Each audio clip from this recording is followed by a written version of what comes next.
saya mengajak kita berpikir dan menyimak pada pokok bahasan yang kedua, 14 kesalahan umum penafsiran Alkitab. Pak, kenapa harus 14? Kenapa enggak 13 biar sial? Kenapa enggak 15? Kenapa tidak 17? Sebenarnya banyak. Ya, menurut saya mestinya lebih dari 14. Ya. Mestinya lebih dari 14. Hanya mungkin nanti overlap atau tumpang tindih. Atau mungkin yang sifatnya tidak umum. Maka itu saya membatasi pada kata umum.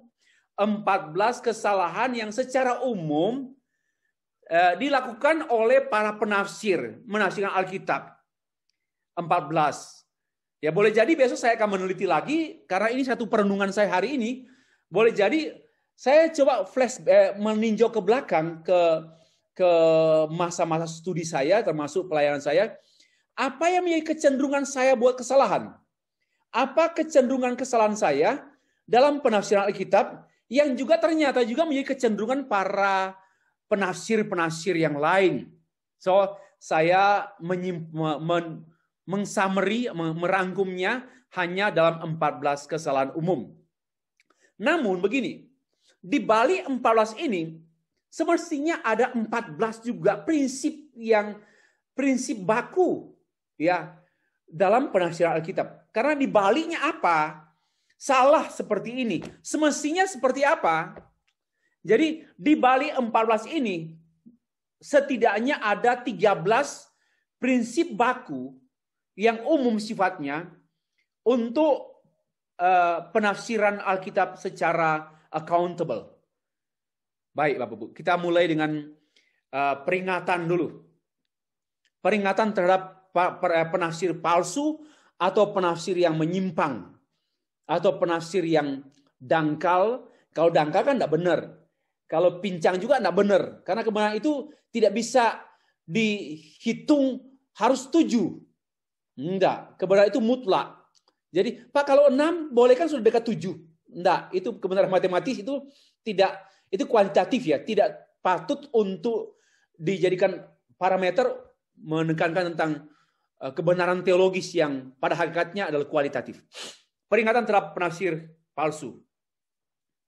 Yeremia pasal 5 ayat 31, para nabi palsu bernubuat palsu dan para imam mengajar dengan sewenang-wenang dan umatku menyukai yang demikian. Tetapi apakah yang akan kamu perbuat apabila datang kesudahannya? Coba. Nabi palsu, para pengajar palsu, nabi dan pengajar sewenang-wenang. Sewenang. Artinya seenaknya. Nggak pakai ilmu-ilmu.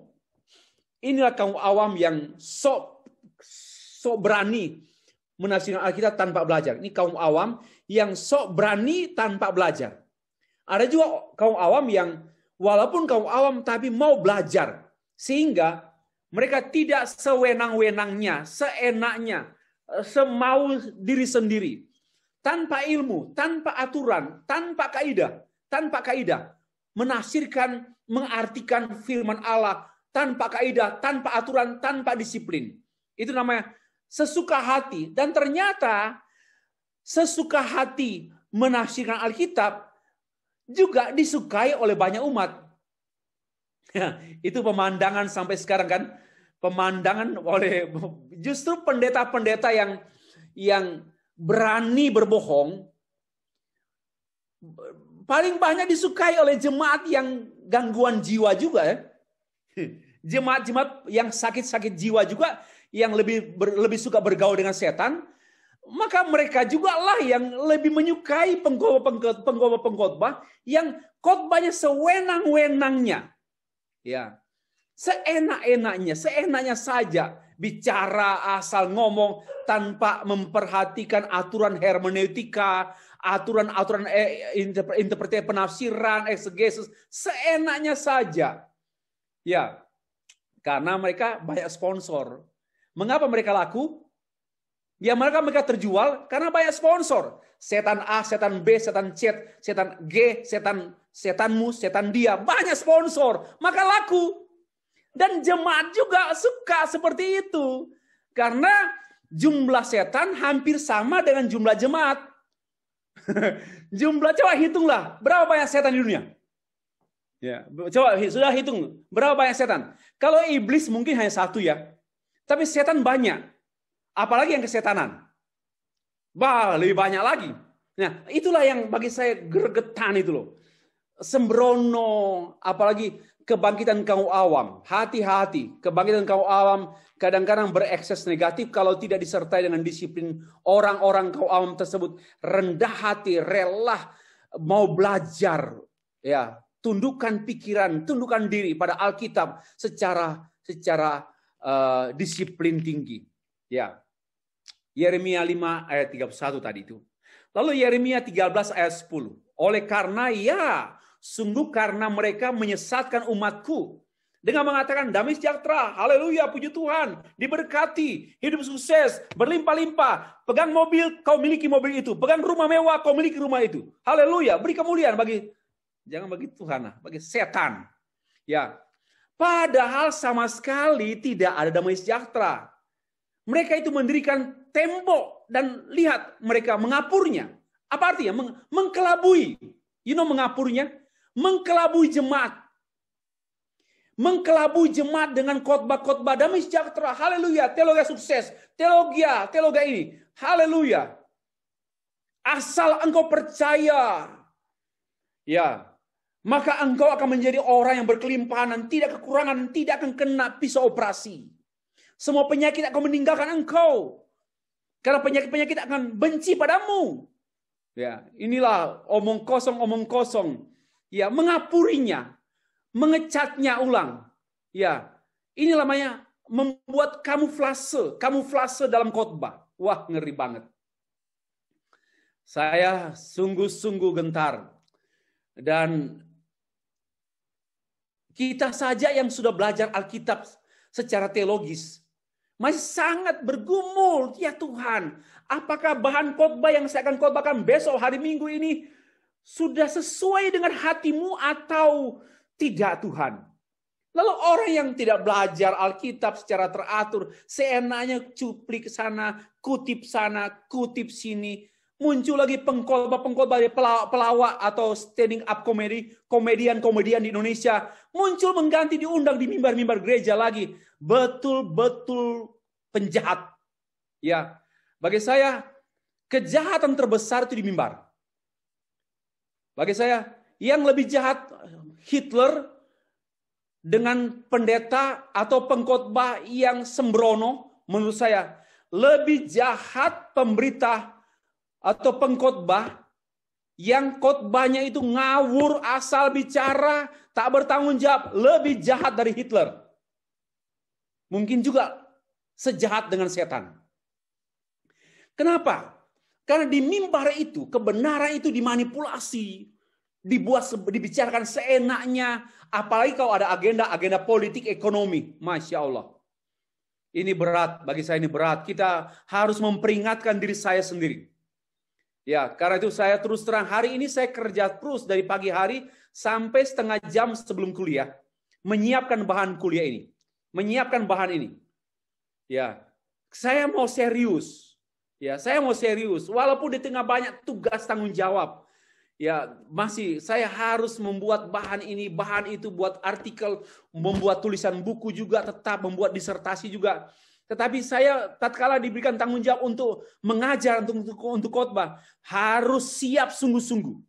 Nanti saya beritahu sebentar apa yang membuat saya seperti ini. Oke, Yeremia kan tadi menyesatkan umat dengan mengatakan hal yang tidak sesuai, lalu memanipulasinya dengan mengapurinya. Ya, mendirikan tembok dan lihat mengapuri. Apa artinya? Kamuflase.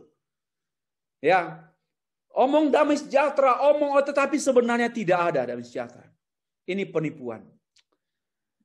Lalu ayat yang ke Amsal 30 ayat yang ke-5 dan 6. Semua firman Allah adalah murni, pure. Ia adalah perisai bagi orang-orang yang berlindung padanya. Jangan menambahinya, supaya engkau tidak ditegurnya dan dianggap pendusta. Mau tambah, pendusta. Ya, mau menambah firman yang Tuhan tidak maksudkan, kita maksudkan.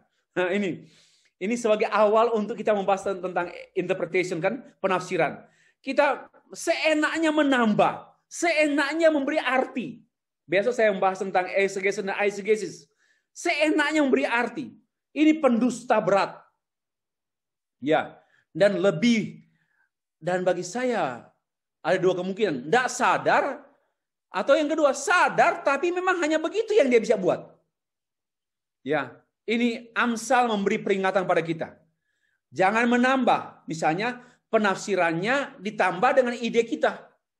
Ya, penafsirannya ditambah atau dikurangi dengan ide kita. Itu namanya pendusta atau pembohong. 2 Timotius pasal 2 ayat 15 sampai 18. Usahakanlah supaya engkau layak di hadapan Allah. Ya. Usahakanlah supaya kamu layak di hadapan Allah. Ini satu pernyataan yang saya harap akan menjadi pisau untuk saya seumur hidup saya sebagai hamba Tuhan. Ini pisau. Usahakanlah supaya kamu layak di hadapan Allah. Ya, sebagai seorang pekerja yang tidak malu. Yang berterus terang memberitakan perkataan kebenaran itu.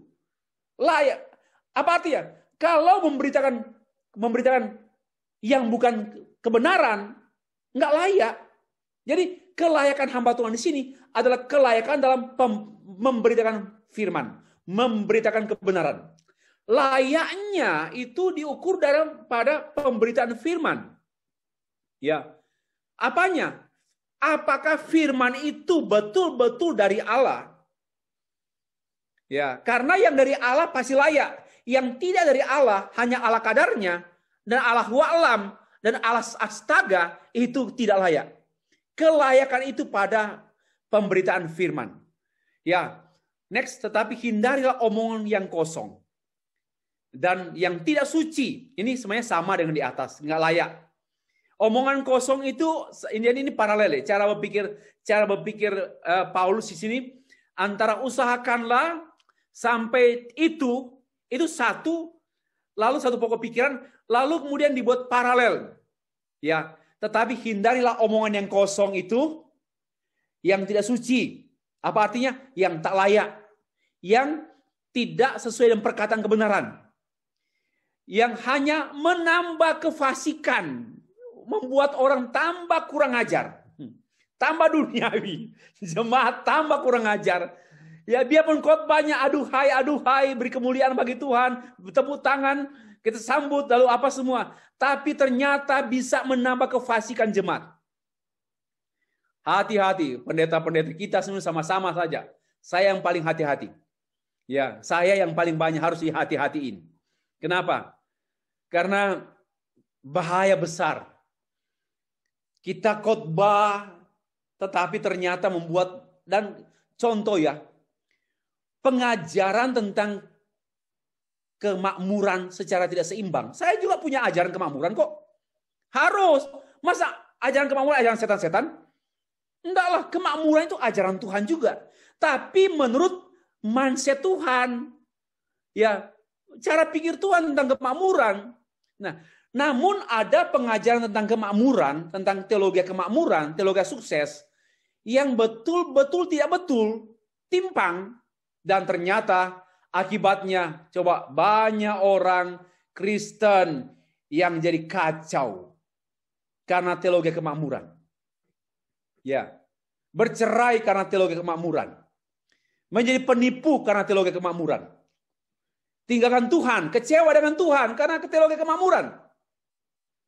Ya, ini sudah riset oleh Josh Barna tentang pengaruh teologi yang meneriakkan kesejahteraan, tapi sebenarnya kosong.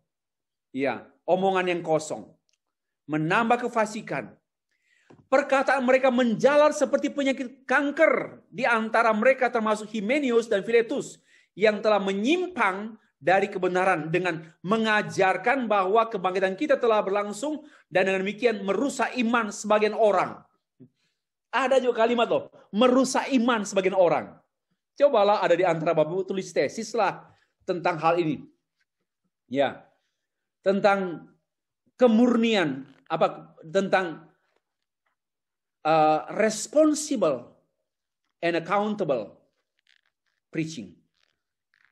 Bagaimana khotbah yang bertanggung jawab dan dapat dipertanggungjawabkan. Sehat sakitnya jemaat itu sangat banyak dipengaruhi oleh mimbar-mimbar yang sehat. Kalau mimbarnya mimbar kotor, mimbar jorok, mimbar jahat, maka lihatlah akan terbaca pada perilaku warga jemaat yang kotor, yang jorok, dan yang memalukan. Apapun argumentasi kita mengatakan, Pak, tapi kan kita tidak bergantung pada mimbar. Oh, bagi saya tidak bicara mimbar gereja. Saya tidak bicara mimbar gereja. Tapi pemberitaan di mana saja, tanpa mimbar pun pemberitaan. Tidak hanya menyangkut mimbar ini, mimbar yang namanya pulpit, terbuat dari plastik ataupun dari kayu. Bukan itu. Ya, saya berkhotbah tanpa mimbar. Ya, dan saya tetap punya mimbar, yaitu pemberitaan firman, ya, dalam segala bentuk, cara, waktu. 2 Timotius pasal 4 ayat 2-4, saya seringkali, karena ini ayat panggilan kami, ayat panggilan ITI, beritakanlah firman, itu mutlak, siap sedialah baik atau tidak baik waktunya, nyatakanlah apa yang salah, tegurlah dengan nasihat dengan segala kesabaran dan pengajaran. Karena akan datang waktunya orang tidak dapat lagi menerima ajaran sehat, tetapi mereka akan mengumpulkan guru-guru menurut kehendaknya untuk memuaskan telinganya. Mereka akan memalingkan telinganya dari kebenaran dan membukanya bagi dongeng. Dan disinilah satu peringatan untuk kita yang sekedar menafsirkan seenaknya, mengartikan ayat-ayat Alkitab, teks Alkitab, bagian Alkitab seenaknya, apalagi menurut kehendak si penafsir. Eisegesis. Menurut kehendak si penafsir. Termasuk menurut kehendak gereja. Menurut ketua sinode. Menurut pemilik gereja. Kadang-kadang mahasiswa praktik itu dianiaya oleh pendeta jemaat. Kamu nggak boleh khotbah ini ya. Harus khotbah ini. Ini pendeta sudah kurang ajar pada pendeta-pendeta calon pendeta. Akhirnya lahirlah calon pendeta yang juga sama kelakuannya. Karena mengontrol pemberitaan firman Tuhan dengan kepentingan-kepentingan gereja atau kepentingan-kepentingan pendeta. Dan betul-betul sangat-sangat menyedihkan. Ini 2 Timotius pasal 4 ayat 2-4. Mari kita membahas tentang Alkitab dan gereja. Jadi gini, kita sudah membaca sejumlah ayat-ayat firman Tuhan yang memberi peringatan kepada kita mengenai sewenang-wenang, seenaknya mengartikan teks Alkitab. Ya, akibatnya fatal. Nah, bagaimana Alkitab dan gereja? Ya, mari kita perhatikan simak uraian berikut ini. Hubungan antara Alkitab dan gereja adalah lebih tepat menyimak pendapat yang saya kutip yang dikutip oleh Walter Kaiser dari John A. Bengel, yang dia menyatakan demikian bahwa kitab suci adalah dasar gereja. Dan gereja adalah pelindung kitab suci. Pay attention di sini. Beri perhatian serius. Kitab suci adalah dasar gereja. Apa artinya? Tanpa kitab suci tak ada gereja. Tetapi gereja juga adalah pelindung kitab suci. Ketika gereja dalam kondisi yang sehat, terang kitab suci bersinar dengan jelas. Ketika gereja dalam kondisi sakit, kitab suci dirusak oleh kelalaian gereja. Biasanya secara simultan, baik gereja maupun kitab suci, keduanya sehat atau sakit. Saya mengutip dari halaman 7 buku Walter Kaiser, C. Kaiser Jr., dari buku yang berjudul Toward an Exegetical Theology. Tahunnya sudah lama, tahun 1991. Sikap gereja kepada Alkitab akan menentukan kondisi gereja itu sendiri. Listen to me. Ya, perhatikan baik-baik. Sikap gereja kepada Alkitab akan menentukan kondisi gereja itu sendiri. Kalau sikap gereja itu sembrono terhadap Alkitab, akan melahirkan gereja sembrono, careless. Ya, kalau sikap gereja tidak menghormati Alkitab, maka akan menghasilkan gereja yang tak tahu hormat dan tidak terhormat. Gereja yang tidak tahu hormat dan kehilangan hormat. Kalau sikap gereja pada Alkitab atau sikap pendeta, sikap guru Injil, sikap penginjil kepada Alkitab seenaknya. Seenaknya bicara Alkitab. Sesuka hati. Kita ngomong agak sesuka hati. Maka pendeta-pendeta atau penginjil-penginjil hamba-hamba Tuhan seperti ini, hidupnya sembrono. Ya, hancurlah hidupnya. Sikap teolog, sikap penafsir terhadap Alkitab akan sangat banyak mempengaruhi kondisi sehat sakitnya gereja yang digembalakannya. Itulah yang saya bahas sebagai transisi. Saya membukakan tentang 14 kesalahan-kesalahan pada umumnya penafsiran Alkitab. Nah, sebelum ke sana, saya mengajak kita memikirkan apa yang memiliki kecenderungan para ahli teologi, para ahli biblical theologian, ya, biblical theologian yang membahas tentang interpretation, Bible, and hermeneutics dengan istilah horizon hermeneutics. Gini, kita tahu bersama bahwa pada waktu kita membuka Alkitab atau memikirkan Alkitab, yang kita pikirkan dan kita buka langsung bertemu dengan penulis. Oke? Kita langsung bertemu dengan penulis, author. Matthew, John, or Paul, ya, dalam buku epistle Paul, atau kita bertemu dengan Moses, bertemu dengan Isaiah, bertemu dengan Jeremiah. So the first step, we find first author, and then we can tahu mengenai teks. Ya, itu dulu kita pikir teks.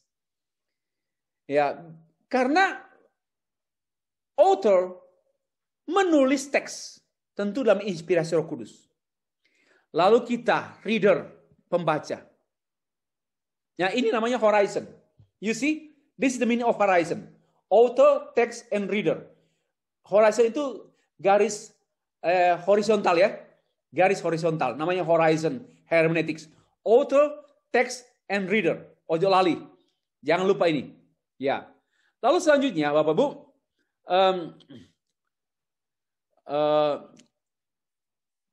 Studi memperhatikan author and text itu namanya past horizon. Itu sudah berlalu. Karena kita memperhatikan teks Alkitab dari si penulisnya siapa? Itu namanya past horizon. Sedangkan memberi perhatian pada studi teks dan pembaca namanya present horizon. Ya, present horizon. Nah, disinilah mulai kita pikirkan mengenai upaya-upaya orang mencoba menemukan meaning of the text. Ya, dari author ke teks muncullah pemikiran diachronik, dari teks ke reader muncullah pemikiran sinkronik. Nah, apa itu artinya? Saya berikan banyak pengertiannya, tapi secara sederhana saya terangkan demikian. Diachronik itu what lies behind the text. Para penafsir mencari pengertian di belakang teks. What is the behind of the text? Ya, mereka mencari apa yang ada di belakang teks. Ya, itu siapa? Arti kata-kata, grammarnya, tata bahasa maksud saya, kemudian sintaksnya, kemudian mempelajari redaksinya, itu teks. Lalu di belakang teks itu ada siapa? Ada penulisnya. Siapa? Matius kah? Markus kah? Yohanes kah? Ya, Lukas kah? James kah? Atau Paulus kah? Oke? Oh, itu author. Nah, apa yang ada? Yang ada di belakang teks? Kontrasnya dengan present horizon, yaitu ada satu kecenderungan sinkronik. Ya, dari diachronik ke sinkronik, dia akan what lies in front of the text. Apa yang ada di depan teks. Ini yang perlu kita ingat baik-baik ya, karena ini ilmu sepanjang masa. Ini akan menjadi kecenderungan para penafsir. Dia itu past horizon or present horizon. Ya. Kalau dia present horizon atau sinkronik, dia akan melihat semua apa yang ada di depan teks. Siapa dia? Saya, si penafsir. Yang ada di depan teks si penafsir. So, bergantung pada cara pikir penafsir. Nah inilah, maka saya memberikan gambar begini. Kalau dia past horizon, dia masih kebenaran itu objektif. Makin ke present horizon, maka dia makin subjektif. Apa artinya? Makin menyimpang, makin aneh, makin sinting, makin gila, makin tidak benar. Karena makin ke subjektif. Jadi apa yang ditulis oleh Markus, dari kita Injil Markus, sudah bergantung pada CD reader. Dan inilah kecenderungan cara pikir manusia postmodern. Dan ini kecenderungan para filsuf postmodern. Ini kecenderungan para pendeta-pendeta yang dikuasai oleh alam pikir postmodern. Semuanya subjektif. Maka Allah dalam Alkitab, Kristus Alkitab, dikomentari, diartikan sesuka, semau yang kita mau. Menurut saya, according to me, Christ is. According to me, Christ is. According to me, God the Father is. Nah, ini namanya subjektif karena dia menempatkan dirinya in the front of the text. Itu tolong perhatikan. Dan dua kecenderungan ini akan ada sepanjang abad. Sampai kita mati 10 kali pun dua hal ini masih tetap ada. Ya. Sampai selama-lamanya dua kecenderungan ini akan ada. Dan nampaknya dunia sejak pada permulaan postmodern ini akan cenderung dan sedang cenderung ditarik ke sinkronik. Ya, ke sinkronik. Maka seenaknya pengkhotbah ngomong apa menurut dia. Nggak lagi membuat tafsiran teks Alkitab. Nggak lagi membuat satu analisis, satu studi eksegesis. Nggak lagi. Tapi bergantung apa pendapat dia, apa keperluan dia, depend on his need and demands. And konteks. Ya, konteks yang dihadapi sekarang, Pak Pendeta, kan kita sedang menghadapi pandemi COVID-19 ini loh. Nah, bagaimana firman Tuhan untuk kami pada masa kini? Dicarilah penyesuaian-penyesuaian. Lalu ditemukanlah kecenderungan hati di era pandemik ini seperti ini, maka Alkitab diartikan sesuai dengan keperluan kekinian kita. Ini parahnya bukan main. Ini perusak dan penjahat, lebih jahat daripada Hitler. Ya, lebih jahat dari orang jahat. Ya. Nah, mari kita tindak lanjuti dengan 14 kesalahan pada umumnya penafsiran Alkitab. Saya harap minta diperhatikan. Ini bukan hal yang baru, tetapi apalagi Bapak Ibu yang masih baru memulai dari S1 umum, kemudian belajar teologi, atau belum sarjana, tolong perhatikan ini. Karena ini akan menjadi kecenderungan kita yang buruk dan jahat. Ya, seenaknya, buruk dan jahat. Hati-hati, saya betul-betul menekankan 14 ini mengenai kelalaian atau kesalahan atau kejahatan pendeta atau gereja. Dengan tidak memiliki pengetahuan, keterampilan dan komitmen kuat untuk memahami teks. Wah, itu ya. Dengan tidak memiliki pengetahuan, ini kaum awam seenaknya, apalagi penatua yang sok kaya saja hanya karena banyak uang dan punya pengaruh di masyarakat dan dipilih jadi penatua, tapi tidak mau belajar Alkitab. Itulah kadang-kadang dipakai oleh setan, lebih kuat dipakai setan daripada dipakai Tuhan. Ya, seorang penatua, seorang majelis, seorang diaken, seorang anggota majelis yang pada hakikatnya kaum awam, ya,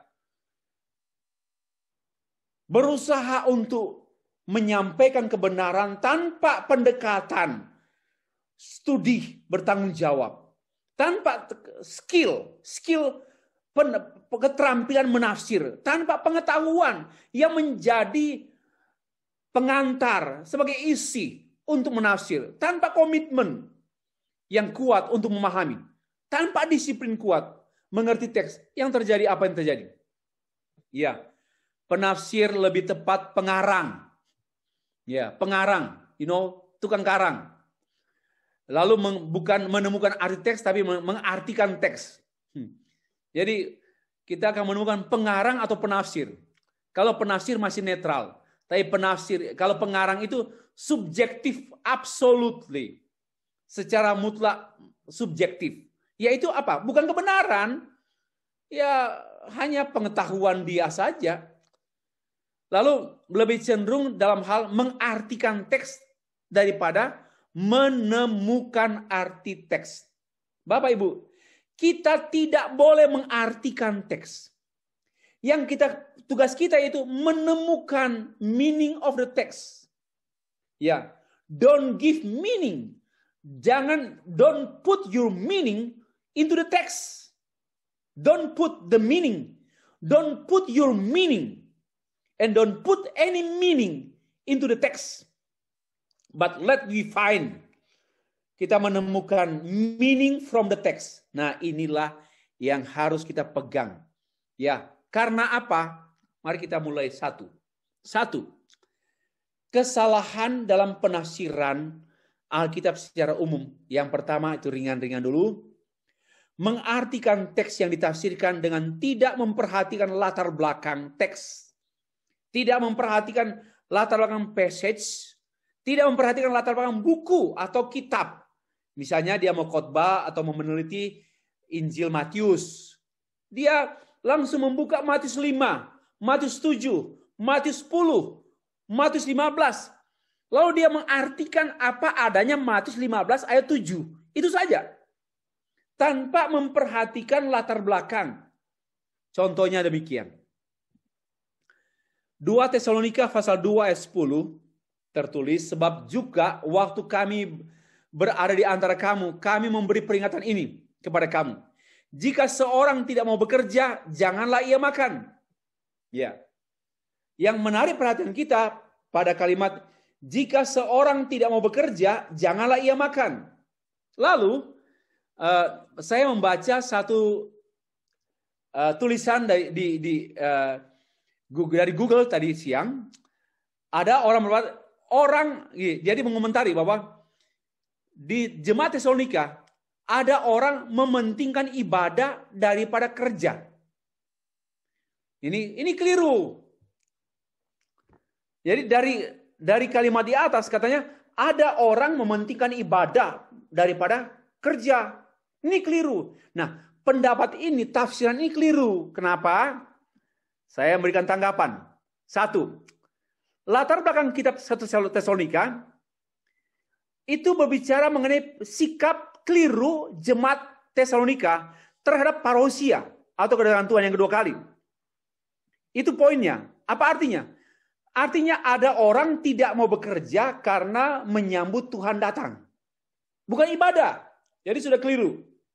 Jadi menafsirkan dengan tanpa melihat latar belakang, ini latar belakang keliru. Yang kedua, konteks pasal 2 dari ini 2 Tesalonika pasal 2, sekarang pasal 3 ayat 10 kan, yang jangan beri makan, tapi makan saja orangnya. Itu konteksnya itu parousia juga. Jadi 2 Tesalonika pasal 2 itu parousia. Lalu pasal 3 ayat 10 dan seterusnya ini mengenai sebenarnya sikap orang yang tidak mau bekerja karena misunderstanding tentang eskatologi, salah doktrin, salah paham, atau pandangan yang keliru tentang doktrin. Itulah yang terjadi. Lalu, alasan yang ketiga, ternyata kalau dibaca ya, 2 Tesalonika, saya baca, 2 Tesalonika pasal 3 ayat 6 dan 7, ayat 6 ya, tetapi kami berpesan kepadamu saudara-saudara, dalam nama Tuhan Yesus Kristus, supaya kamu menjauhkan diri dari setiap saudara yang tidak melakukan pekerjaannya, dan yang tidak menurut ajaran yang telah kami ajarkan, yang telah kamu terima dari kami. Ini kan 2 Tesalonika. Nah, ajaran yang telah kamu terima dari kami itu 1 Tesalonika. Tentang apa? Berjaga-jagalah pada waktu Tuhan datang. Kedatangan Tuhan yang kedua kali harus disikapi dengan bertanggung jawab, bukan dengan tidak bekerja. Ternyata setelah pengajaran Paulus ini, jemaat di Tesalonika tetap tidak mau dengar ajaran Paulus tentang parousia. Akhirnya dia mengatakan, ayat 7, sebab kamu sendiri tahu, ayat 7 ya, bagaimana kamu harus mengikuti teladan kami. Karena kami tidak lalai bekerja di antara kamu. Dan kami tidak makan roti orang dengan percuma. Kami kerja loh. Tetapi kamu berusaha dengan jeripayah siang, kami bekerja jeripayah siang malam. Supaya jangan menjadi beban bagi siapapun di antara kamu. Bukan karena kami tidak berhak untuk itu. Melainkan karena kami mau menjadikan diri kami teladan bagi kamu. Supaya kamu ikuti. Kamu juga kerja dong. Jangan salah paham tentang eskatologi. Jadi di sini kekeliruan. Tafsiran orang menurutnya jangan tidak mau bekerja, jangan makan, jangan beri makan. Jangan ia makan. Apa artinya? Ternyata jemaat Tesalonika itu mementingkan ibadah dan kerja daripada keliru. Sebenarnya ini jangan makan, teguran ini dalam kaitannya dengan peringatan Paulus kepada jemaat yang memang salah pengertian tentang eskatologi, tentang akhir zaman, tentang parousia. Ini contoh mengartikan teks tanpa memperhatikan konteks, latar belakang. Ya, Bapak Ibu silakan khotbah apa saja, tapi jangan lupa latar belakang teks. Ya, kami kadang-kadang dalam keluarga kami mengadakan persekutuan, lalu kami menetapkan, oke, kita membahas topik ini. Kami cenderung dari saya membagi apa yang saya baca tiap-tiap pagi. Lalu saya sharingkan, saya berusaha untuk menerangkan dulu latar belakang teks itu. Ya, jangan kita langsung artikan, langsung lihat ayat 7. Oh begini artinya. Ini betul-betul keliru. Ya, tidak memperhatikan latar belakang. Itu. Lalu yang kedua saya salah ini. Kesalahan yang kedua, mengartikan teks yang ditafsirkan dengan tidak memperhatikan konteks dekat dan konteks jauh. Ya, tidak memperhatikan konteks dekat dan konteks jauh. Konteks dekat itu begini. Misalnya, kita menafsirkan Matius pasal yang ke-5 ayat 2 atau ayat 3, ayat 4. Berbahagialah mereka, lebih tepat ya, diberkatilah mereka yang miskin di hadapan Allah karena mereka, dan seterusnya. Diberkatilah mereka yang berduka cita, diberkatilah mereka yang bla bla bla bla, seterusnya. Kalau kita mau artikan Matius pasal 5 itu, ya khotbah Tuhan di bukit, kita memperhatikan konteks dekatnya. Konteks dekatnya itu yaitu pada ayat 1. Misalnya gini, Tuhan Yesus melihat banyak orang. Lalu dia naik ke bukit dan dia duduk, kemudian murid-muridnya datang kepada dia. Kemudian dia lalu mengajar. Nah, kita memperhatikan bahwa khotbah Tuhan Yesus di bukit ini kepada dia bicara, diberkatilah mereka yang miskin di hadapan Allah, diberkatilah mereka yang bersuka cita karena kebenaran, diberkatilah dan seterusnya ini. Kita harus mengertinya dalam konteks apa? Bukan dalam konteks banyak orang, tapi dalam konteks murid-murid. Itu konteks. Nah, lalu kalau kita baca ya, Matius pasal 5, kalau lihat hubungannya, pasal 5 dan 7 itu memang satu bagian yang baru. Namun sebelumnya, Matius membahas mengenai persiapan Tuhan Yesus dimulai dari pencobaan di padang gurun, lalu Yesus mulai tampil. Dia mulai tampil setelah dia berpuasa, lalu dia lalu dia memilih murid-murid Tuhan. Kemudian dia mengajar dan menyembuhkan, di antaranya khotbah di bukit. Maka begini, banyak orang melihat bahwa menafsirkan bahwa khotbah di bukit ini perhatian Tuhan Yesus pada melihat banyak orang. Coba ya. Ketika Yesus melihat orang banyak itu, naiklah ia ke atas bukit, baru kemudian dia duduk dan mengajar. Seolah-olah, dan mereka berpendapat bahwa perhatian Tuhan Yesus itu pada banyak orang. Nah, Saya memberikan tanggapan, ini keliru. Keliru. Saya mempunyai 5 alasan. Tanggapan, pengajaran Tuhan Yesus bukan tertuju pada banyak orang, tetapi hanya pada murid-muridnya. Ada 5 alasan. 1. Setelah memanggil murid-murid pasal 4 ayat 18, lalu mengajar mereka pasal 4 ayat 3, Yesus mengajar khusus mereka. Alasan kedua, Yesus mengajar setelah dia mulai mengajar setelah murid-muridnya duduk dekatnya. Karena waktu dia melihat banyak orang, dia naik ke tempat yang tinggi di bukit itu yang datar, lalu dia menunggu sampai murid-muridnya ada duduk dekat dia. Karena Tuhan Yesus memberi perhatian kepada murid-murid, bukan kepada banyak orang. 3. 10 kali, atau lebih tepat 9 kali, kata diberkatilah. Karena yang ke-10 itu bersukacitalah. Diberkatilah, diberkatilah, diberkatilah. Blessed are those, blessed are those. Ini diberkati ini hanya untuk orang yang percaya, yaitu murid-murid Tuhan Yesus. Tidak banyak orang. Diberkatilah. Lalu alasan yang keempat, kamu adalah garam dunia dan terang dunia. Siapa? Murid Tuhan. Tuhan tidak bicara kamu itu garam dunia dan terang dunia kepada orang Farisi, ahli Taurat, orang-orang Yahudi yang tidak percaya Tuhan Yesus. Maka perhatian Tuhan khotbah di bukit ini tertuju pada murid-murid Tuhan. Alasan yang kelima, seluruh kitab Matius, ya, temanya ini sebenarnya mempersiapkan murid Tuhan sampai Tuhan utus.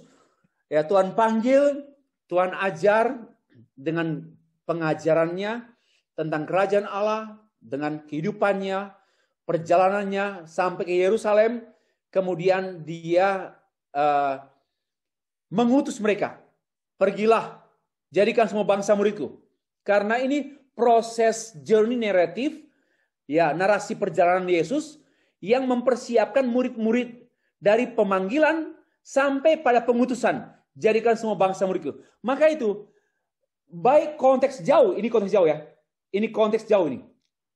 Seluruh kitab Matius ini adalah kitab pemuridan.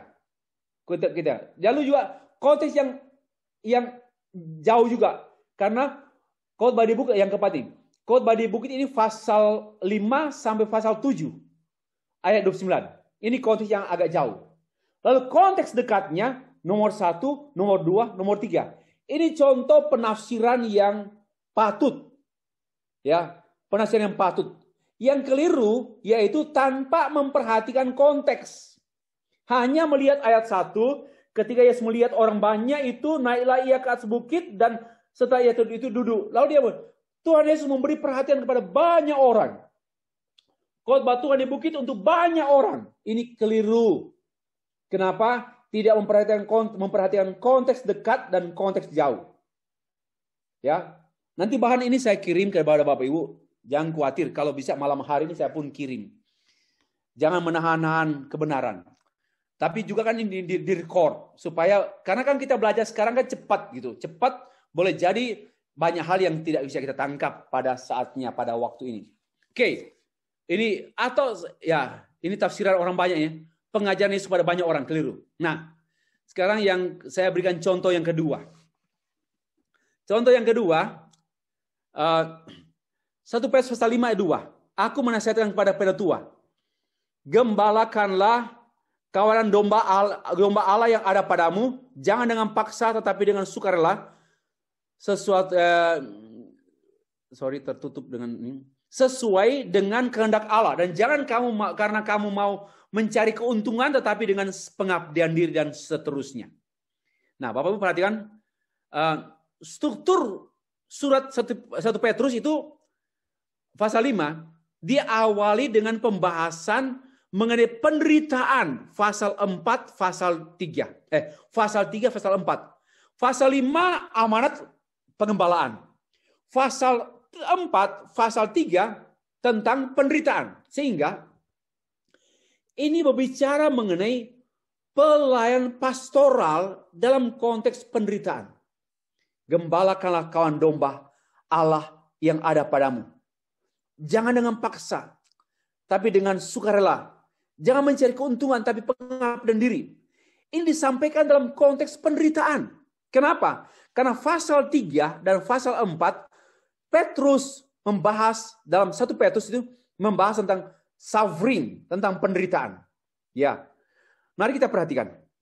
Para penatua tidak akan bertahan dalam pelayanan pastoral, karena ini nasihat nasihat Petrus kepada para penatua. Hai para penatua, ya, mereka tidak akan bertahan dalam pelayanan pastoral dalam konteks penderitaan, apalagi motifnya terpaksa atau mencari keuntungan. Nah, sebaliknya mereka akan bertahan apabila sesuai dengan kehendak Tuhan. Ini ya, dalam ayat 4. Sesuai dengan kehendak Tuhan. Dan ini berkenaan dengan satu encouragement, satu dorongan. Pelayan pastoral, mereka akan bertahan dalam pelayanan pastoral kalau sesuai dengan kehendak Tuhan. Dan ada janji, maka pada waktu Gembala Agung menyatakan dirinya, lalu kemudian menyatakan mahkota kemuliaan. Jadi mahkota kemuliaan ini sangat begini. Kalau pastoral itu hanya urusan kamu gembalakan kawan domba, karena kamu akan hidup makmur. Ya, hidup makmur. Hidup diberkati dalam banyak hal. Bagi saya, ini bukan jaminan yang kuat. Tapi jaminan yang kuat itu sesuai dengan kehendak Tuhan. Itu kalimat yang ada di ayat yang kedua. Sesuai dengan kehendak Tuhan. Ya. Tetapi sesuai dengan kehendak Tuhan. Karena kehendak Tuhan inilah yang membuat kita bertahan dalam pelayanan pastoral. Menjadi pendeta jemaat tidak mudah. Ya, tidak gampang. Menjadi gembala sidang tidak gampang. Apalagi dalam konteks penderitaan. Pasal 3 ayat 4. Namun ada sesuatu yang melampaui, yaitu kehendak Tuhan. Yang kedua, ada mahkota kemuliaan. Inilah yang kita menjelaskan 1 Petrus ini dengan konteks dekat. Ini konteks dekat. Ya. Tetapi kalau memperhatikan konteks jauh, mari kita perhatikan Yohanes pasal terakhir. Ya, Yohanes pasal terakhir, yaitu berkenaan dengan Petrus Petrus menyangkal Tuhan Yesus, lalu kemudian pasal 21 Tuhan Yesus bertanya, Petrus anak Yohanes, apakah engkau sungguh-sungguh mengasihi aku? Benar Tuhan, engkau tahu. Lalu kemudian ada amanat pengembalaan. Gembalakanlah kawan domba yang gembalakanlah domba-dombaku. Gembalakanlah domba-dombaku. Nah, di sini kita pun memperhatikan mengenai ada satu hal yang nanti kemudian saya akan jelaskan tentang harus mengerti apa maksud si penulis. Maksud penulis siapa dia? Petrus. Dia mengerti betul pastoral karena dia pernah gagal. Ya. Dia gagal dan dia melihat pribadi Tuhan Yesus yang menugaskan dia gembalakanlah kawanan domba Allah. Itu Yohanes bab 1. Nah, pada waktu dia berbicara mengenai gembala kepada para penatua, maka maksud penulis ini kita tangkap. Jadi jangan coba-coba mengartikan amanat pengembalaan ini 1 Petrus pasal 2 ayat 2, pasal 1 Petrus pasal 5 ayat 2. Ya, semau kita harus mengerti apa sih yang dipikirkan oleh Petrus yang dulu gagal, lalu yang kemudian ditugaskan menjadi penggembala. Gembalakanlah kawan domba Allah, kawan domba Allah. Ya, feed the lamb, lalu feed the flock. Itu satu penugasan. Lalu dia baru bicara dari hatinya pada waktu dia menulis 1 Petrus pasal 5 ayat 2. Ini artinya mengenal maksud author, penulis. Ya, baik konteks dekat maupun konteks jauh. Contoh yang ketiga. Perumpamaan tentang anak yang hilang. Yang bungsu hilang. Namun ditemukan kan? Kita tahu anak bungsu, anak sulung. Saya mau cepat-cepat saja kan? Karena Bapak Ibu saya berasumsi Bapak Ibu sudah berkali-kali mendengar, membaca teks ini dan mengkhotbahkan atau mendengar khotbah. Perumpamaan anak yang hilang. Itu Lukas pasal 15 ayat 11 sampai 32, panjang. Ada yang bungsu, ada yang sulung. Ya. Yang bungsu hilang, tapi ditemukan. Ya, karena Bapak mengatakan begini pada yang sulung, adikmu telah mati dan menjadi hidup kembali. Ini namanya hilang. Sedangkan yang sulung sungguh-sungguh hilang. Walaupun ada bersama dengan Bapak, tapi semuanya hilang. Siapakah mereka yang benar-benar hilang itu? Ya, perumpamaan yang hilang itu adalah yang sulung. Baru tanya, siapakah mereka? Karena kan ini cerita. Ya, anak yang sulung, anak yang bungsu ini kan perumpamaan. Bukan real, bukan benar-benar ada. Ini perumpamaan. Nah, perumpamaan ini menerangkan siapa? Baru kita tahu jawabannya. Konteksnya menjawab Lukas pasal 15 ayat 23, yaitu orang Farisi dan ahli Taurat. Lalu ia mengatakan perumpamaan ini pada mereka. Lukas 15 ayat 4 sampai 32 tentang dirham yang hilang, uang logam yang hilang maksud saya, anak yang hilang, domba yang hilang. Karena menjawab siapa yang hilang? Baru tahu yang hilang itu bukan anak, yang hilang itu adalah ahli Taurat dan Farisi. Orang-orang beragama yang dekat dengan bait Allah, yang dekat dengan Bapa, dengan Allah, dengan Bapa, tapi sebenarnya hilang. Itu cara menafsirkan, memperhatikan konteks.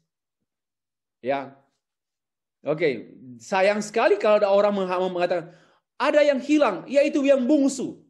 Salah. Dia hilang tapi ditemukan. Lalu yang sulung yaitu yang hilang karena dia tidak memaafkan adiknya. Ya, tapi begini, siapa yang sulung? Ya yang sulung. Hanya berhenti di sulung. Siapa yang sulung? Ini keliru. Karena ini perumpamaan. Yang sulung ini adalah perumpamaan ada orang. Tapi nggak real siapa dia. Yang real itu siapa? Ternyata mereka adalah ahli Taurat dan orang Farisi. Itu baca di ayat 2 dan 3. Ya. Lukas pasal yang ke-15 ayat 2 dan 3. Orang Farisi dan ahli Taurat. Lalu kemudian setelah itu Yesus mengatakan perumpamaan ini karena berhubungan dengan orang Farisi dan ahli Taurat. Inilah cara sederhana untuk mengerti Alkitab dari Alkitab. Karena konteks dekat dan konteks jauh. Oke. Yang ketiga. Kekeliruan atau kesalahan yang ketiga mengartikan teks yang ditafsirkan tanpa memahami maksud author atau penulis. Contoh tadi mengenai Petrus, ya, yang menyampaikan kepada para penatua, gembalakanlah. Dan betul-betul dia meresapi arti kata mengembalakan. Karena dia sendiri digembalakan oleh Tuhan Yesus Kristus. Dia gagal, dia menjadi pengkhianat, penjual Tuhan Yesus Kristus. Dia berkhianat, dia menyangkal Tuhan Yesus Kristus. Lalu dia digembalakan, baru dia ditugaskan. Gembalakanlah kawan domba. Gembalakanlah. Baru dia meresapi dan dia tahu. Menulis 1 Petrus pasal yang ke-5. Kepada para penatua berkata, gembalakanlah. Inilah artinya konteks dekat dan konteks jauh. Sekarang mengenai meaning daripada arti maksud si penulis.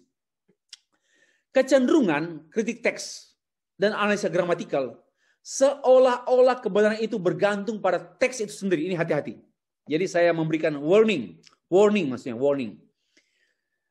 Jangan terlalu berorientasi pada teks. Di antaranya kritik teks. Lalu juga mengkaji tata bahasa. Jangan lupa, betul perlu satu sisi. Tapi jangan lupa untuk mencermati si penulis. Lalu karena begini, penulis ini tidak dapat dimengerti dengan teks yang kita baca.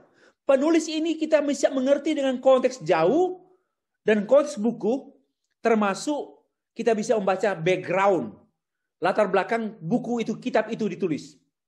Dan yang kedua, tergantung juga pada ini, pada kecenderungan penafsir harafiah. Ini kekeliruan. kecenderungan penafsiran harafiah itu lebih berusaha mengartikan harafiah, letterless, ya, hurufiah. Apa yang tertulis saja, yang tertulis. Lalu lupa atau lalai memberi perhatian kepada maksud penulis yang dapat diketahui ini. Maksud penulis dapat diketahui dengan mengetahui keadaan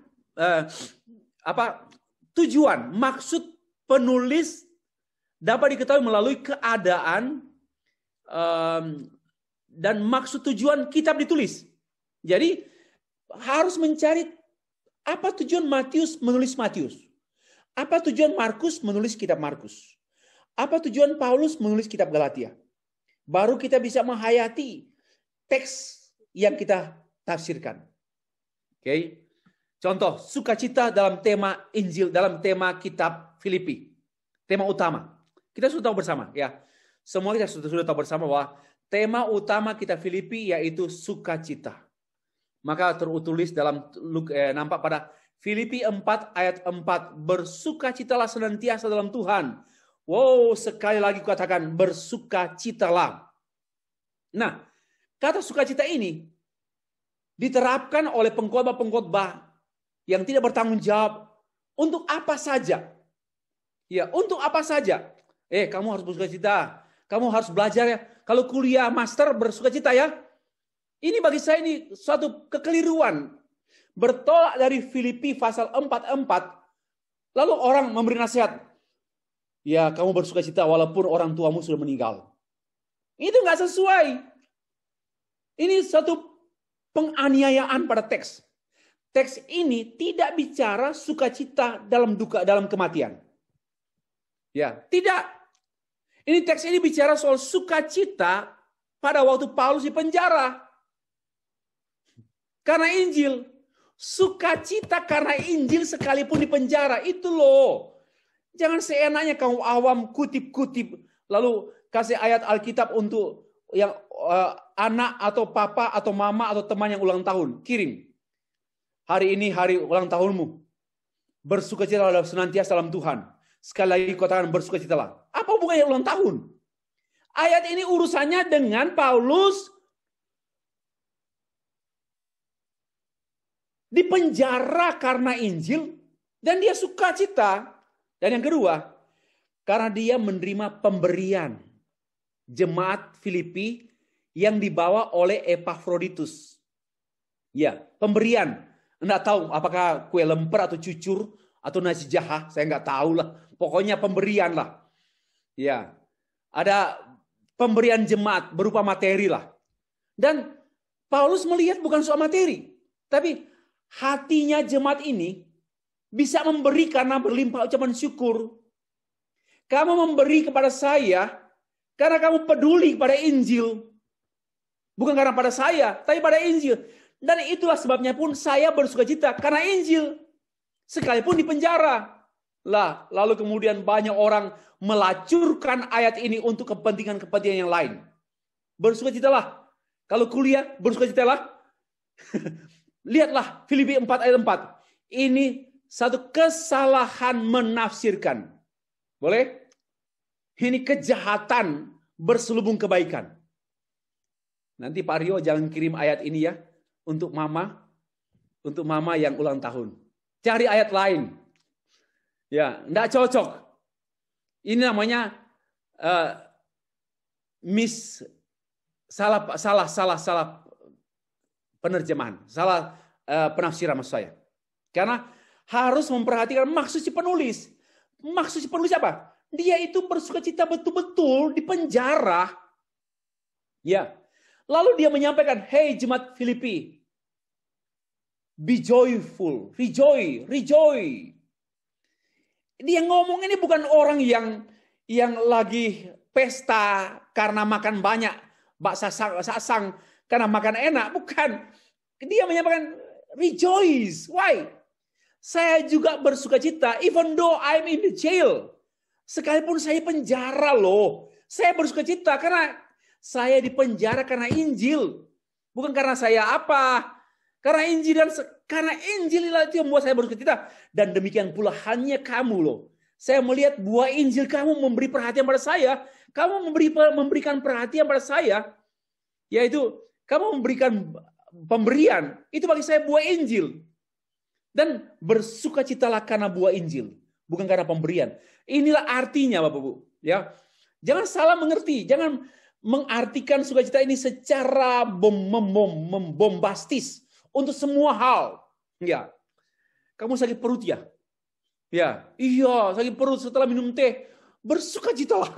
Nggak ada urusannya itu. Nggak konteks, nggak ada teks. Ini teks keliru itu. Ya.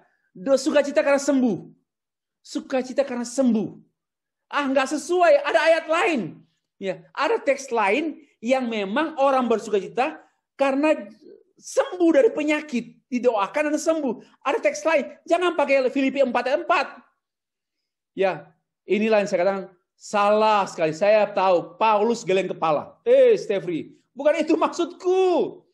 Pastor Daci, bukan itu maksudku. Kamu ini teriak-teriak di mimbar lagi. Bukan itu maksudku, itu maksudmu itu. Ya, oke. Yang keempat, mengartikan teks yang ditafsirkan tanpa maksud penulis. What it meant untuk tanpa maksud penulis ini masih sambungan dengan tadi ya. Poin 3 tadi. Tanpa memahami maksud penulis untuk si pembaca pertama. Pembaca pertama siapa? Jemaat Filipi, bukan Stefri. Lalu tetapi kesalahan terjadi langsung menerapkannya pada pembaca kedua. What it means pada abad 1. Loh, ada kesenjangan waktu 20 abad. Lalu kita seenaknya apa yang tertulis dalam Alkitab untuk saya, untuk jemaat. Tunggu dulu. We must know first the meaning of the text for the first reader. And we are the second reader. Jangan langsung Paulus bicara pada Stefri. Keliru. Itu artinya kita tidak mengerti sesungguhnya maksud Paulus untuk Filipi, jemaat Filipi. Maksud Paulus untuk Galatia. Itu keliru ya. Masih berkaitan dengan ini tadi sudah saya bahas. Langsung mengartikan teks itu untuk pembaca. Berhentilah. Kadang-kadang ya dalam ibadah-ibadah gereja atau pemuda atau kaum wanita, kaum ibu maksud saya. Lalu kemudian pendeta membaca satu teks Alkitab, lalu meminta, oke, menurut kamu, ayo bagilah kebenaran rohani dalam ayat yang kalian baca. Ini satu penipuan, satu pengerusakan. Nggak ada kebenaran rohani. Ya. Lagi pula, sebaiknya begini, siapa yang membuka teks itu, dia harus memberitahu latar belakang dulu. Jangan gini. Mari kita baca Yohanes pasal 10. Ya. Oke, kita baca sendiri-sendiri lah selama 15 menit ya. Oke, siap? Lalu kemudian bagi sharing kebenaran rohani ya. Sudah kebenaran rohani salah lagi. Mana ada kebenaran rohani? Ada kebenaran duniawi? Tidak ada kebenaran duniawi. Pokoknya kebenaran rohani itu istilah setan-setan lah. Gak ada kebenaran rohani. Yang ada kebenaran, titik. Ya, titik. Kenapa harus kebenaran rohani? Biar dianggap saleh ya, biar dianggap rohani ya, disebut kebenaran rohani. Tidak ada, buang itu kebenaran rohani. Nggak ada kebenaran rohani, ada kebenaran. Ya, lalu gini, setelah kita minta baca ke Yohanes 10, masing-masing baca, kemudian ya, setelah 10 menit kita sharing apa yang kau dapat di sana, kebenaran apa yang kau dapat. Nah, sebaiknya pendeta itu harus membaca latar belakang dulu. Kita tahu bersama ya itu Injil Yohanes ini ditulis oleh ini tujuannya. Yohanes menulis untuk apa? Lalu kemudian dalam pasal 1, 2, 3, 4. Nah, sekarang pasal 10 ini baru si pembaca dapat gambaran gitu loh. Ya, jangan langsung ya Pak Pendeta, dari saya duluan. Saya dapat kebenaran rohani di sini. Nih ngaco-ngaco lagi ngomong. Ayat pasal 10 ini ayat 5. Ini Pak, untuk diri saya. Saya terkesan untuk diri saya. Ngaco. Itu ngaco betul. Tunggu dulu. Apa maksud Yohanes dalam inspirasi Roh Kudus menulis teks itu untuk penerima kitab pertama. Siapa yang pertama kali menerima kitab Yohanes? Kita kedua kok. Ini yang saya katakan hati-hati. Hati-hati. Terlalu banyak orang merusak Alkitab. Seolah-olah mau belajar. Tapi lebih banyak merusak daripada belajar. Oke. Nanti saya akan berikan contoh pada hari esok. Dan juga lusa. Dengan contoh dari hasil penafsiran saya sekitar 17 tahun yang lalu atau 19 tahun yang lalu. Saya mau bandingkan apa yang saya pikirkan 19 tahun yang lalu, saya mau sajikan hari ini. Sekaligus saya mau koreksi apa yang kurang. Nanti saya akan sampaikan. Oke, yang kelima. Mengartikan teks yang ditafsirkan tanpa memperhatikan kesenjangan waktu atau budaya. Ya, ini yang paling penting. Biasanya sikap yang tidak patut ini cenderung dilakukan oleh kaum awam Kristen yang ingin tahu namun tidak mau belajar menyeluruh. Ya, peringatan. Biasanya juga sikap ini dilakukan oleh orang-orang non-Kristen yang cenderung menghakimi teks-teks Alkitab dengan budayanya hari ini.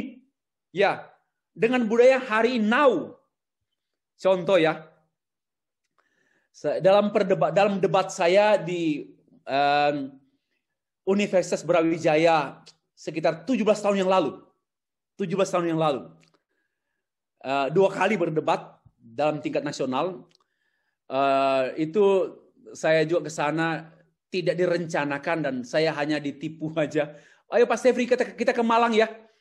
Kita ke Malang, kita jalan-jalan. Oke, besok ya karena dia pimpinan saya ikutlah. Kemudian Pak Stefri nanti besok pakai batik ya, pakai batik. Loh, jalan-jalan kok pakai batik. Tapi karena dia bimbing, oke saya pakai batik. Dan kemudian dia jemput saya di rumah di Jalan Batu Malang Gang 1. Kemudian kami pergi. Lalu sampai di Kota Malang, kemana? Ya kita mampir dulu kemana? Ke Universitas Brawijaya. Oh mampir, oke. Loh kok banyak orang? Ini mahasiswa baru ini, Sipenmaru. Saya masih ingat, Sipenmaru. Oh kumpulnya mahasiswa baru, ribuan orang, 5.000-an orang, lebih. Lalu kami diajak, oke kita tunggu dulu, kita ketemu teman dulu. Kita ketemulah, cari sana. Lalu saya terjebak. Pak Sevi jadi pembicara utama ya, debat ini. Saya nggak bisa nolak, saya dosen. Jadi saya oke saja. Tapi saya tidak mempersiapkan secara tertulis. Dan itu perdebatan saya sudah kirim di grup. Ya, tapi ada orang juga yang memblow up terlalu juga membesar-besarkan. Nah, waktu itu ada satu pembicara begini.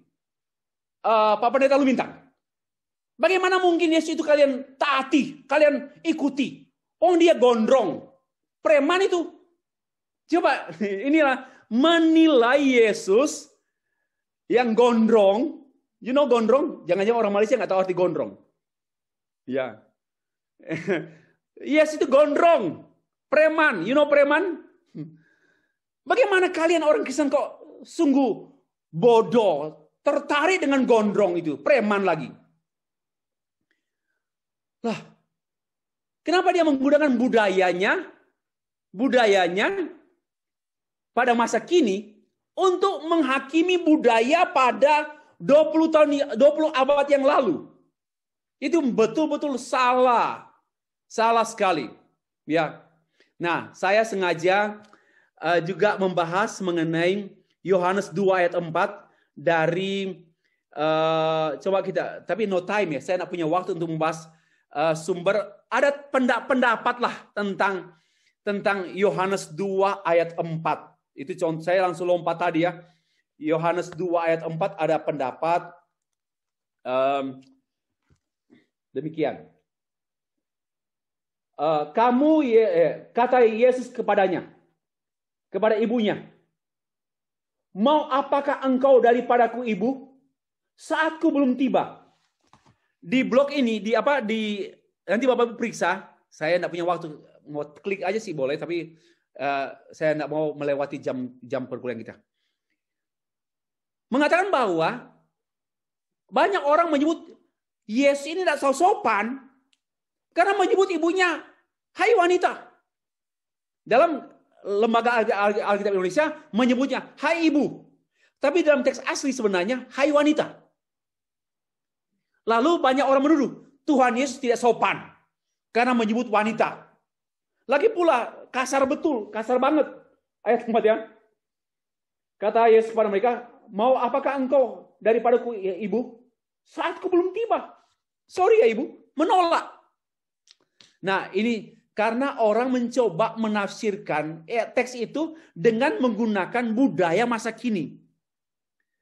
Saya mau tanya, saya berdebat dengan seorang pimpinan pondok pesantren yang mengatakan, Pak Pendeta Lumintang, Tuhan Yesus itu kok gondrong, preman, kenapa kau ikut? Saya bilang, Pak, gampang aja saya menjawab, begini Pak. Dulu yang gondrong itu orang baik. Ya, sekarang yang botak itu preman. Jadi di kampung kamu Bapak yang botak-botak itu preman. Itu cara saya menjawab dengan sarkastis. Karena bukan soal melihat penampilan dengan kacamata budaya Indonesia mengenai gondrong dan botak lalu menilai dia preman, ini keliru ya. Karena lupa ada kesenjangan waktu dan kesenjangan budaya. Itulah kesalahan yang kelima. Yang keenam, mengartikan teks yang ditafsirkan dengan cara menjelaskan arti istilah bahasa Yunani, namun tidak memperhatikan pemakaian istilah tersebut secara tepat. Ya, biasanya satu kata Yunani dapat diartikan dengan 3 arti, sinonim. Tetapi nggak tepat, misalnya begini ya. Contoh ya, logos dalam bahasa Yunani, ya, logos yang berarti word, thought, principle, and speech. Lalu kita artikan, jadi logos itu adalah firman, logos itu pikiran, logos itu prinsip, logos itu perkataan. Tidak bisa Bapak Ibu, kita harus pilih salah satu untuk menerangkan teks mana yang sesuai. Ini kekeliruan yang sering orang obral kata arti Yunani. Ini lagi contoh, ya. Ginosko artinya to learn to know, come to know, get a knowledge of perceive, to understand. Jadi Bapak Ibu ya, ginosko itu artinya belajar tahu, datang mengetahui, mengerti. Itu nggak begitu artinya, keliru itu. Harus mencari salah satu saja sesuai dengan teks konteks, dan kita dibantu oleh buku yang saya punya, dan saya pikir semua kita harus punya, Exegetical Dictionary. Saya punya 4 jilid lengkap. Kita tahu menentukan kata misalnya, word ini atau logos dalam pengertian prinsipal itu cocoknya dipakai di ayat mana. Ayat mana yang cocok diartikan prinsipal. Dan kita cenderung, saya sering mendengar orang khotbah, kata ini artinya ini, artinya apa ini. Berarti ya ini luas ya, luas artinya. Keliru. Harus pilih tepat sekali kesesuaian kata itu dengan topik, dengan konteks. Oke. 7. Mengartikan teks yang ditafsirkan tanpa memperhatikan struktur teks asli. Bahkan setiap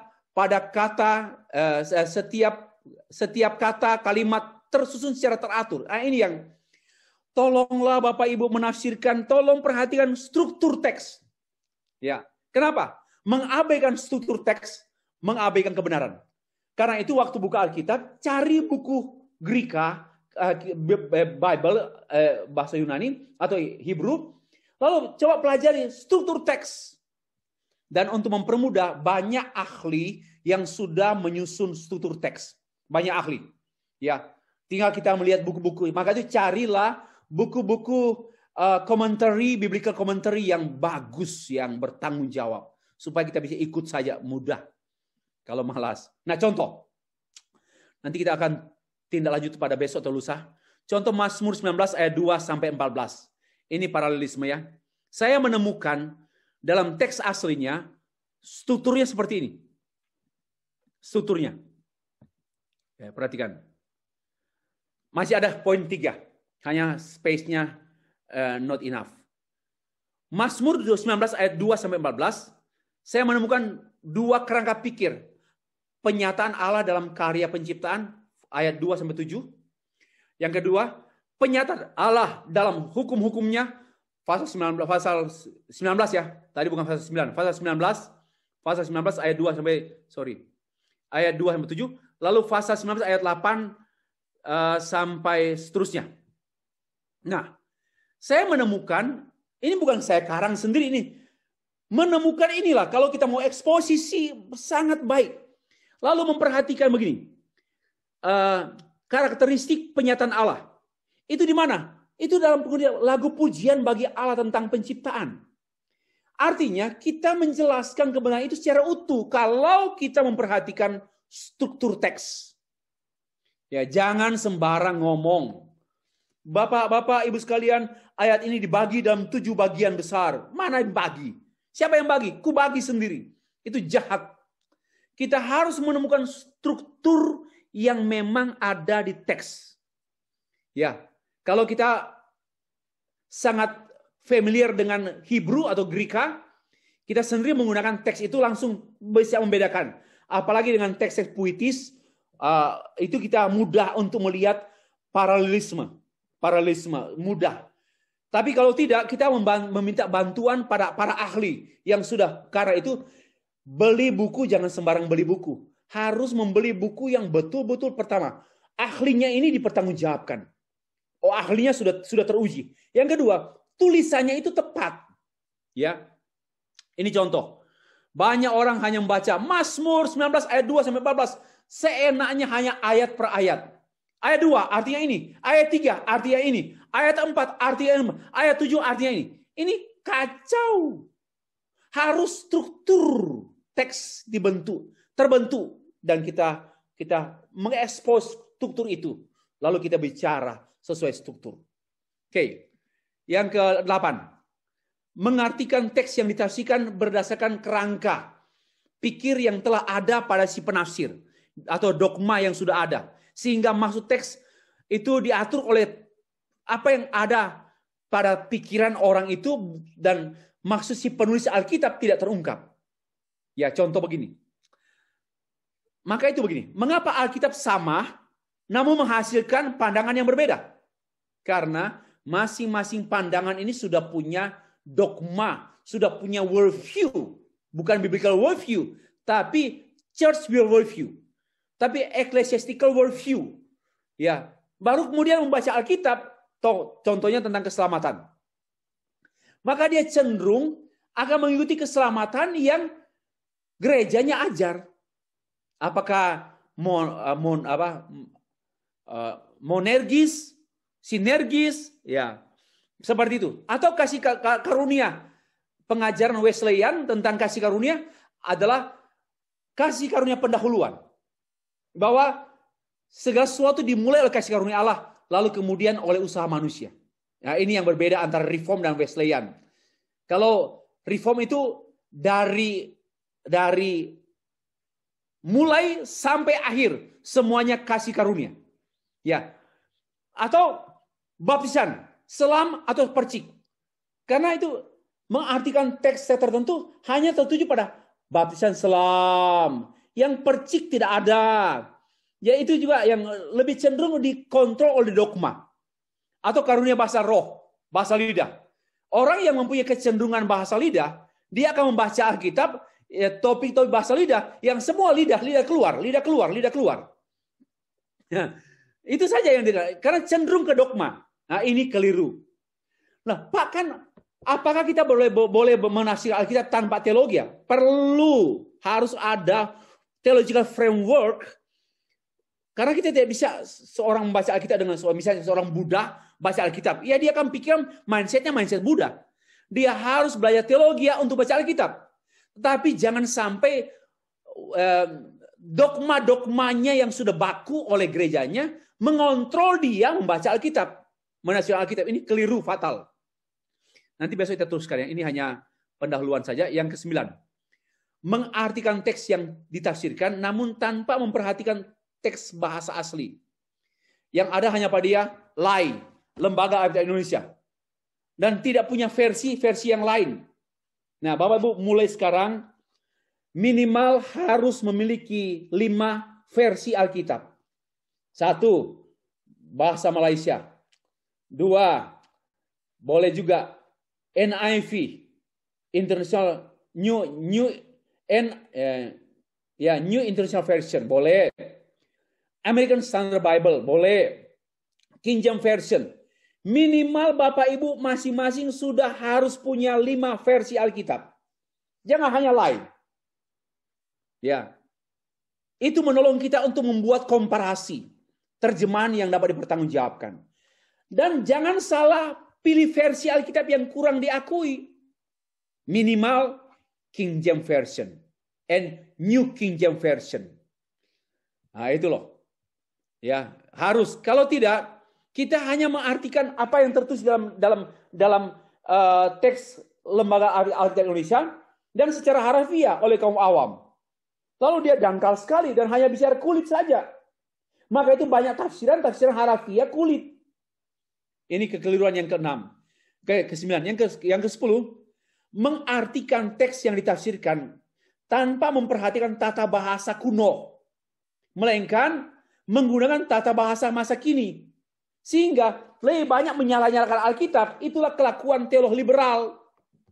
Ya, kecenderungan teolog liberal mempersalahkan ayat Alkitab, teks-teks Alkitab karena mereka menggunakan kerangka pikir sastra modern untuk menghakimi sastra kuno. Ini betul-betul suatu kejahatan yang tidak berakademis lah.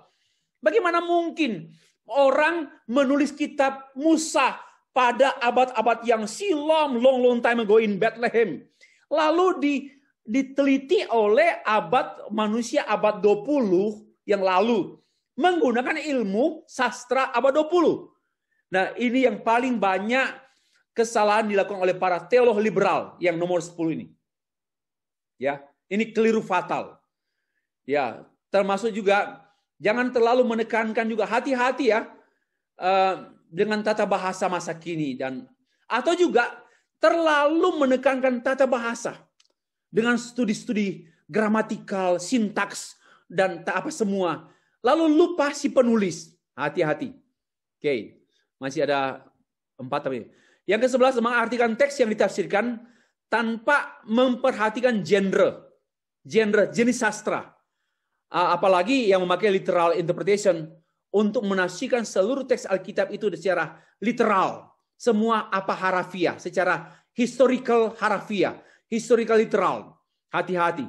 Karena kenyataannya dalam Alkitab ada naratif, ada Taurat, ada puisi, ada kitab hikmat, wisdom, ada prophetic atau prophecy, nubuatan kitab apokaliptik, bukan kalipstik, itu di bibir orang, apokaliptik, kaliptik, ya itu seperti Daniel, dan juga ada Injil, ya narasi dan juga ini dan sejarah. Kita harus memperhatikan, menafsirkan Alkitab dengan memperhatikan genre. Dari jenis sastra ini, baru kita menentukan jenis penafsiran seperti apa yang sesuai. Ya, ini saya mengkritik kesalahan-kesalahan yang dibuat oleh kaum awam. Ini oleh kebanyakan kaum awam. Seenaknya menafsirkan Alkitab tanpa memperhatikan genre. Ini kaum awam pandai bicara, tetapi mohon maaf, penipu-penipu. Ya, termasuk juga ada juga orang sekolah teologi ya, tapi salah menafsirkan, apalagi yang terlalu menekankan harafiah. Ya, seperti kitab Wahyu ditafsirkan secara harafiah, padahal Wahyu itu adalah kitab yang banyak pendekatan penafsiran yang perlu dipakai di sana. Oke. 11. Mengartikan teks yang ditafsirkan namun tidak memperhatikan hasil tafsiran para penafsir yang sudah diakui. Tolong beli buku lah. Ya, minimal beli buku-bukunya D. Eckerson, ya, George Eldon Ladd, sudah lama juga dia. Buku-buku yang termasuk buku tafsir yang dapat karena begini, setelah kita menafsirkan sendiri, kita dibantu periksa dengan tafsiran para ahli. Ya, jangan kita sombong. Ini tafsiran saya. Saya tidak perlu buku-buku itu semua. Itu buku-buku itu tidak perlu. Saya belajar sendiri. Takabur dan banyak jemaat kabur. Ya, takabur, maka jemaat kabur. Kenapa? Ngawur khotbahnya. Harus diperiksa oleh para ahli. Maka itu please, Ya, kumpul uang, beli buku yang menentukan kedisiplinan kita pada kebenaran Alkitab. Ya, carilah buku-buku itu. Ya, beli. Dan setelah kita tafsirkan, kita periksa apakah tafsiran saya banyak kesesuaiannya dengan para ahli. Ya, tapi banyak juga ada orang yang malas, nggak menafsirkan sendiri, langsung lihat tafsiran para ahli. Nggak apa-apa kalau memang diminta mendadak. Ya, yang ke-13, tinggal 2. Mengartikan teks yang ditafsirkan dengan menghasilkan ajaran doktrin yang baru. Ajaran yang asing. Tidak memperhatikan rumusan teologi yang baku, sehingga tafsirannya itu seenaknya. Dia menghasilkan tafsiran-tafsiran yang kadang-kadang bertentang. Muncullah ajaran-ajaran sekarang yang dikritik oleh banyak gereja sekarang ya. Muncul ajaran yang anti Tritunggal. Karena tafsiran sendiri. Tanpa diperiksa oleh tafsiran am. Oleh gereja secara am. Karena gereja itu punya, walaupun banyak gereja berbeda-beda, tetapi ada satu yang namanya apostolik, yang namanya universal. Ya, pengakuan bersama.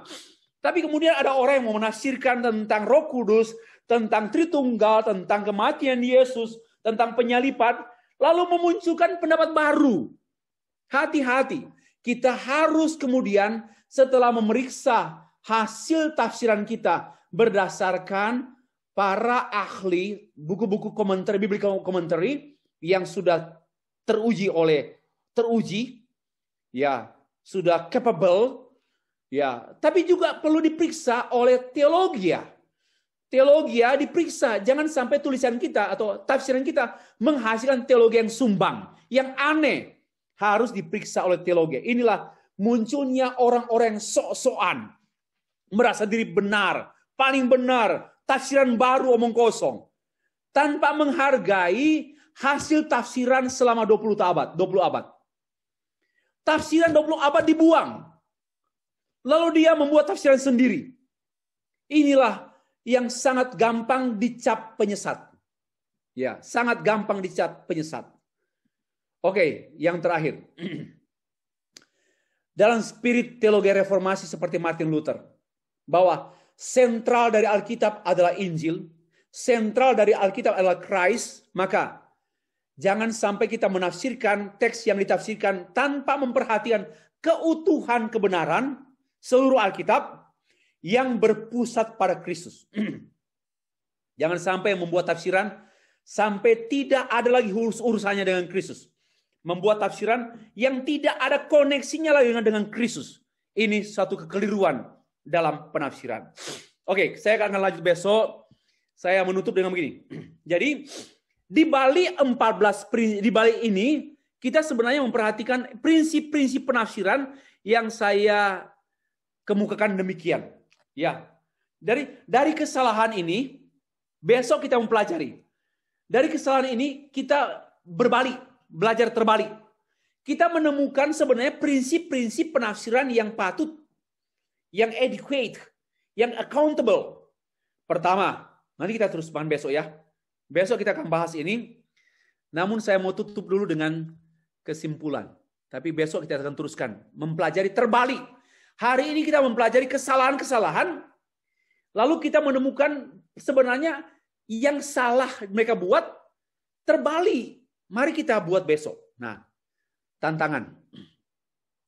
Menafsirkan Alkitab dengan kesalahan menghasilkan kebohongan. Dan marilah kita menjadi pemberita kebenaran. Mempelajari dengan komitmen dan disiplin yang tinggi Alkitab. Jangan sekedar. Kalau kita kemarin hari menafsirkan Alkitab hanya perlu 2 jam, sekarang bertobat perlu 4 jam. Itu dulu langkah awal. Kalau kita menafsirkan Alkitab hanya perlu setengah jam, ya mulai malam hari ini kita perlu 2 hari. Itu langkah yang saya ingin encourage Bapak Ibu. Mari, kalau kemarin kita seenaknya bicara Alkitab sesuka hati kita, sekarang stop. Ya, kita harus disiplin. Dan kita perlu waktu. Dan perlu bertanya. Perlu buka buku. Jangan pernah bicara tanpa buka buku. Berhenti. Stop. Sekali lagi, jangan pernah bicara tentang apapun mengenai Alkitab tanpa membuka buku. Apalagi sampai tingkat menafsirkan. Harus buka buku yang mendukung orang mempelajari Alkitab secara bertanggung jawab. Nah, kesimpulan. Saya merujuk pada seorang teolog, ahli kitab suci. Dan dia salah satu pengajar yang ditulis, dia ahli kitab.